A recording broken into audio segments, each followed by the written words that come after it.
Bon, bonjour Cyril Guimard. On se retrouve là après 9 jours de course intense là, sur le Tour de France 2026. Bon, déjà premièrement, question assez simple. Qu'est-ce que tu as pensé de cette première semaine? Est-ce que tu as pris ton pied sur les 9 premières étapes? Prendre mon pied, c'est une expression peut-être un peu forte. Je me suis pas ennuyé. Et puis, on a vu beaucoup de choses intéressantes. Et je me répète, comme je dis à chaque fois, on a eu des scénarios qui n'étaient pas obligatoirement ceux on pouvait imaginer. Mais on a eu une course animée avec des épisodes relativement intenses, ne serait-ce que la victoire de Van Der Poel sur une étape qui a été extraordinaire. Et quand on regarde d'ailleurs les commentaires, quand je dis elle a été extraordinaire, c'est que personne n'a compris les tactiques des autres. Et ça, je trouve ça très bien. Si on ne comprend pas les tactiques, est-ce que ça voudrait dire qu'on commence ou qu'on recommence à faire des tactiques? Et donc, quand on ne les comprend pas, c'est qu'on est passé à côté de quelque chose. Voilà, donc ça a été très intéressant. Les Pyrénées sont passées. On a aujourd'hui, c'est peut-être le petit côté un peu gris, c'est qu'on a un classement qui est déjà bien élaboré, tout du moins pour le top 10, pour la victoire finale. Bon, ça, personne ne se fait d'illusions sauf accident. Mhm. Le, Mais le tour, le tour est-il plié? C'est la question qui revient beaucoup. Est-ce que le tour est plié? Déjà là, au bout de alors, 9 jours, est-ce qu'il est le, plié? le le tour est plié.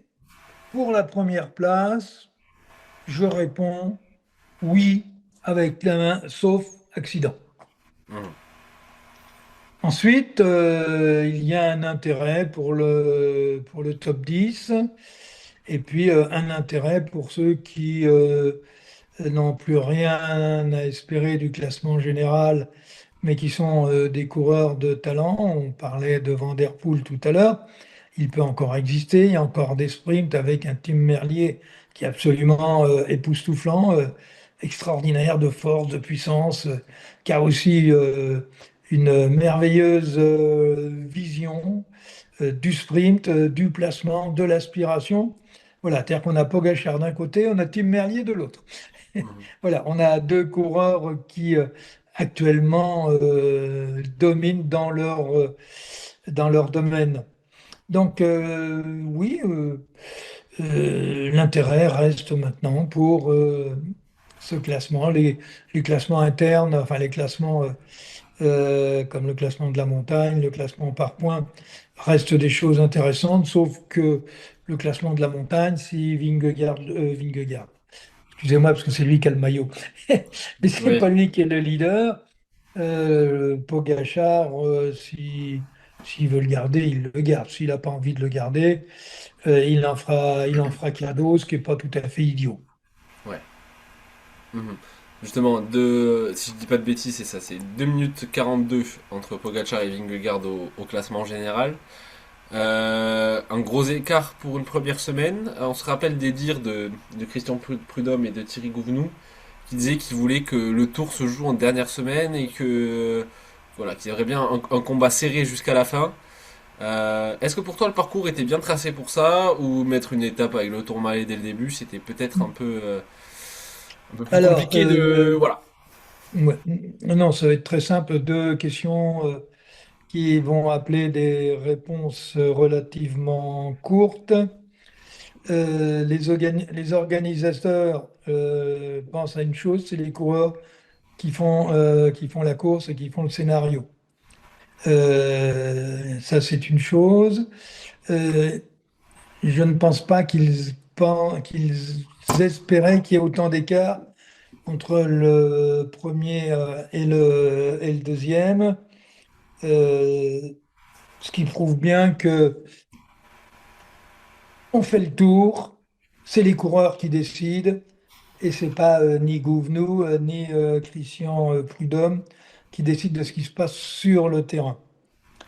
Voilà. Mhm.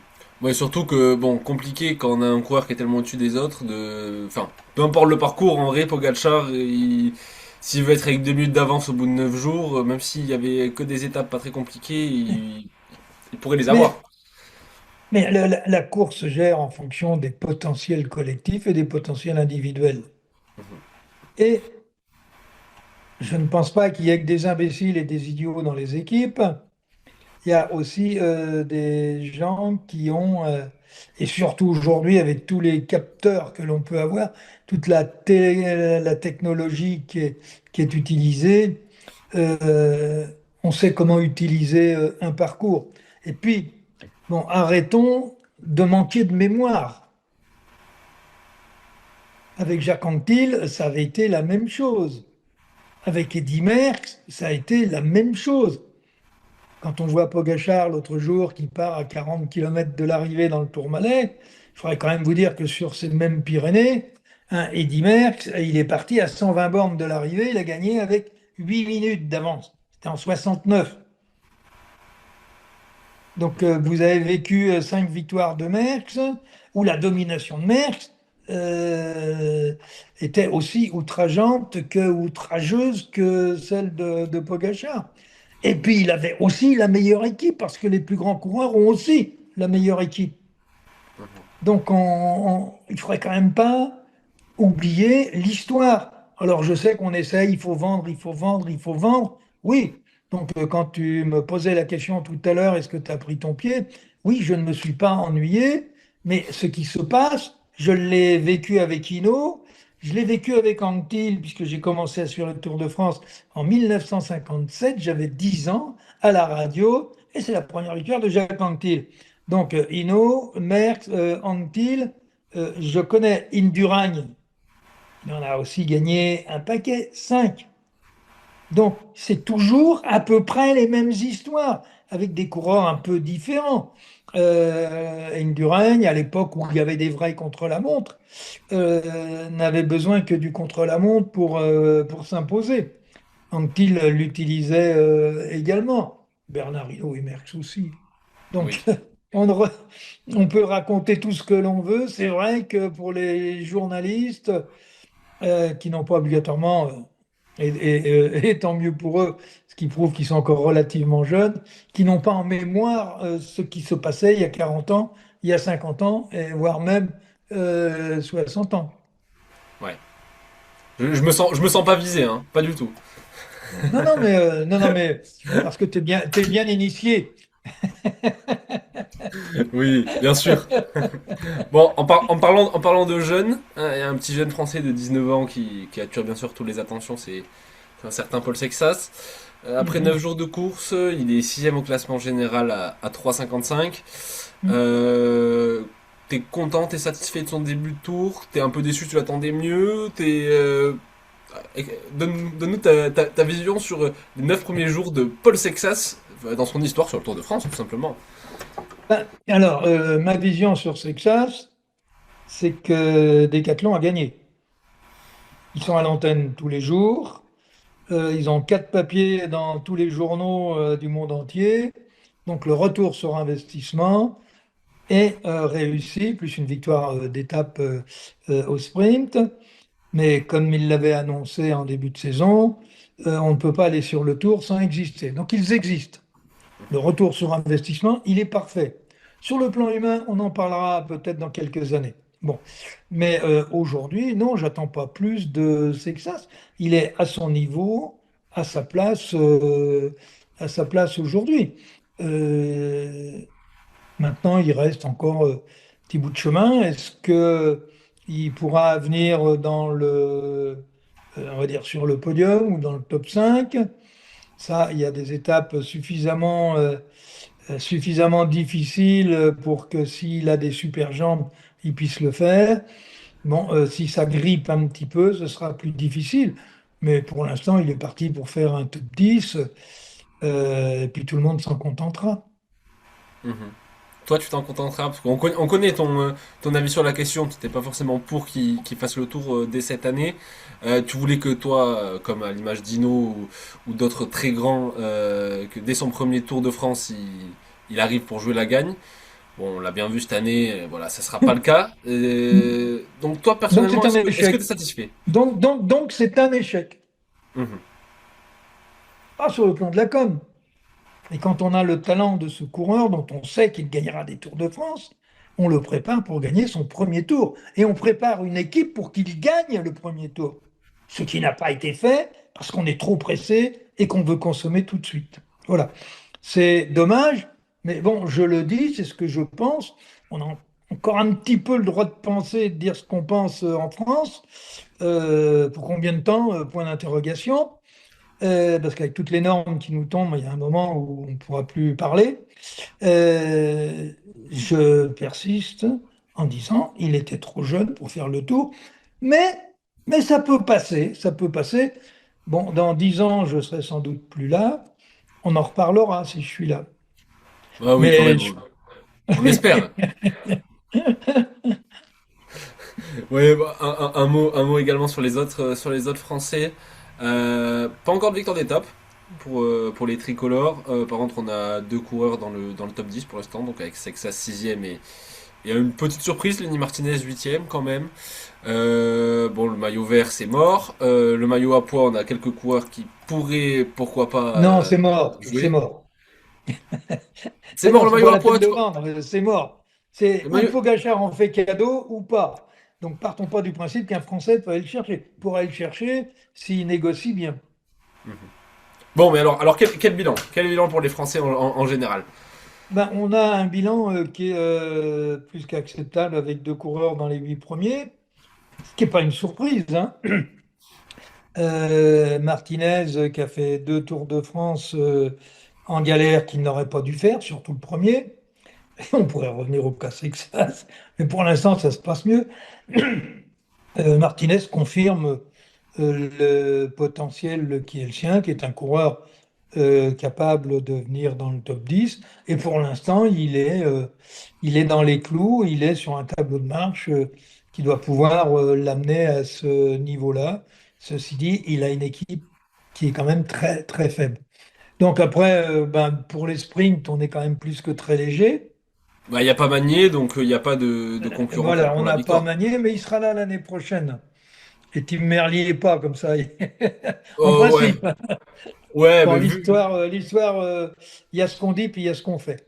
Ouais. Mais pour l'instant, oui, le seul qui peut jouer dans cette cour-là, effectivement, c'est Paul Magnier. Il l'a prouvé sur le Giro, mais pas que sur le Giro. Donc, c'est celui qui, aujourd'hui, est presque le clone de Tim Merlier, avec quelques années de plus, puisqu'il y a quand même 7 ou 8 ans d'écart entre les deux. Mais Paul ira chercher, j'en suis persuadé, des victoires d'étape et un maillot vert. Donc on Mhm. n'a pas de sprinter. Pour la montagne, c'est cuit. Reste effectivement le classement des jeunes. Mais bon, il faut battre Del Toro. Mhm. Ouais, pas une mince affaire. Bon, maintenant, si on se projette un peu sur la suite, là, les prochains jours, on a un peu analysé ça avant de lancer l'enregistrement. Donc là, il nous attend une belle étape dans le Massif Central, ensuite deux sprints, et pour finir, trois étapes de montagne dans l'Est, comme on a qualifié ça. Allez, qu'est-ce que tu attends un peu de cette deuxième semaine? Tu penses que là, dans une semaine, qu'est-ce qu'on dira de nouveau dans cette émission du jour de repos? Euh, je n'en sais rien. Ah, je suis déçu. Je n'en sais rien parce que je n'ai pas une vraie boule de cristal efficace. Quand on voit ce qui s'est passé là ces 2 ou 3 derniers jours et surtout hier, de plus en plus on a des équipes qui savent qu'elles sont fanny pour l'instant et qui, on va reprendre l'expression de Decathlon, comment on va faire pour exister. Donc, quelles sont les stratégies que vont mettre en place, les plans qu'on va mettre en place, non pas pour attaquer Pogacar, c'est même pas, ça peut même pas germer dans leur esprit, mais c'est comment on va faire pour aller chercher une gagne d'étape, d'autant qu'il y en a deux avec arrivé au sprint, où Tim Merlier pourrait aussi faire la razzia. Donc après toutes les étapes un petit peu entre chien et chat, là, qu'on appelle pour les baroudeurs, sont des étapes qui vont être, à mon avis, très disputées, mais pas obligatoirement par rapport au classement général. Bon, faut pas qu'il y en ait un qui ait des jambes de laine un jour, parce que bon, là, il se fera corriger. Mais on verra déjà l'étape de demain qui est un peu à l'image de celle, je parle après l'étape de repos, de celle d'avant l'étape de repos, qui peut aussi être très dangereuse pour une raison très simple, c'est que dans les grands tours, la première grande étape de montagne fait très mal et que, compte tenu de la température qui s'accumule au fil des jours, je ne suis pas certain, comme d'habitude, qu'après l'étape de repos, il n'y ait pas aussi des moteurs qui se grippent. Ouais. Mais Tu parlais avant. là, on reviendra en troisième semaine. Ah bah oui. Encore qu'il y a l'étape du Salève, dont personne ne parle, qui est pour moi l'un des cols, sinon le plus difficile que nous ayons en France. Ton amour pour le Salève, juste, t'as dit quelque chose d'intéressant, euh, qu'il pourrait avoir de la place peut-être pour les étapes de baroudeur.